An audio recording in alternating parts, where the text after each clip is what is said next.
Hey guys, Aaron Farmer here with MySugarFreeJourney.com, and a new report came out today it was a report that was presented at the 2017 annual meeting of the American Academy of Neurology that linked eating fish that are higher in levels of mercury to ALS, also called Lou Gehrig's disease. Of course, ALS is a terrible disease, and it eventually leads to death. So anything we can do to prevent, contracting ALS is something kind of that should perk up our interest. But eating fish, according to the study, eating fish high in levels of mercury can lead to ALS. The study surveyed 518 people, 294 of which had ALS, 224 of which didn't. They recorded their seafood intake. Those in the top 25% of eating the mercury-rich fish were nearly twice as likely to have ALS, and 61% of those who had ALS were in the top quarter of estimated mercury intake. So this study in and of itself is not a smoking gun, but it does add to the growing pile of evidence that says that eating fish high in mercury does cause some significant neurological damage.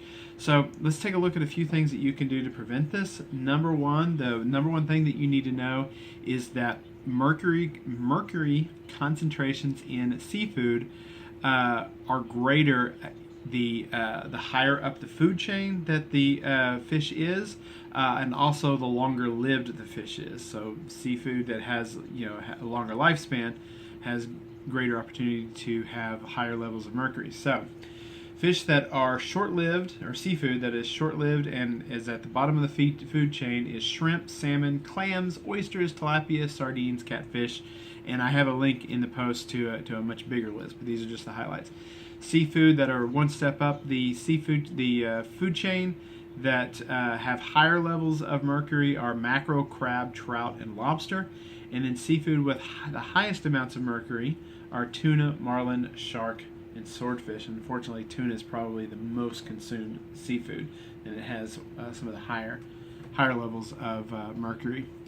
But the second thing that you need to know about is there is also a small but growing opinion in the scientific community that says that eating fish that is also high in selenium will offset the harmful effects of mercury. So apparently how it works, I'm not a biochemist, so please do your own research, but apparently how it works is as your brain cells respirate, ROS, which is a reactive oxygen species, are created, and it's the job of the selenium to get those ROSs out of your brain cells and flush them out, usually through the lymphatic system, and get rid of those toxins.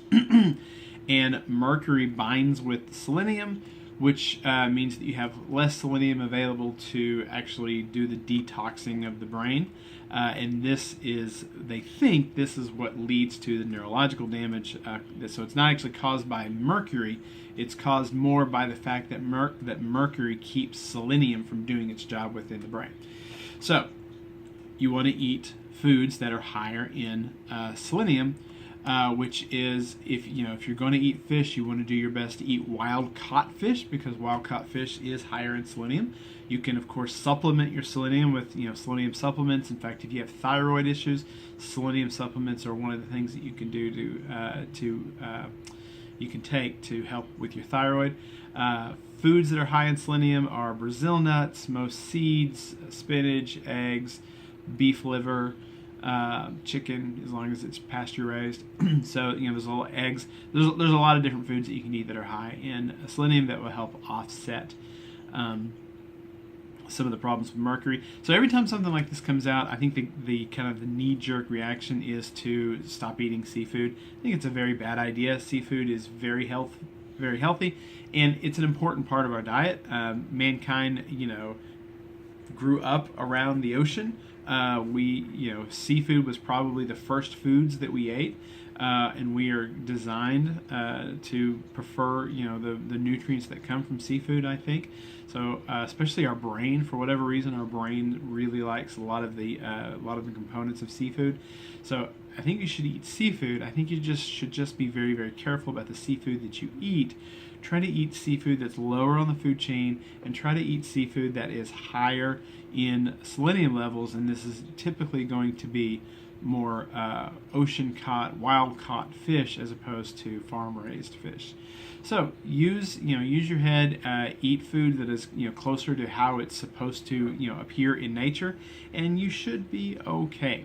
So don't let this or any other study get you off of seafood. I think seafood is really important. So again, this is Aaron Farmer with mysugarfreejourney.com. There is a link in the information section below the video. If you click that, it'll go over to the blog post where you can get more information. Also, where you can see a list of all of the different types of seafood and their mercury levels, and if you need to do that. And since you're here, go ahead and please subscribe to the YouTube channel and give this video a thumbs up. I'd appreciate it. Thanks a lot. Bye-bye.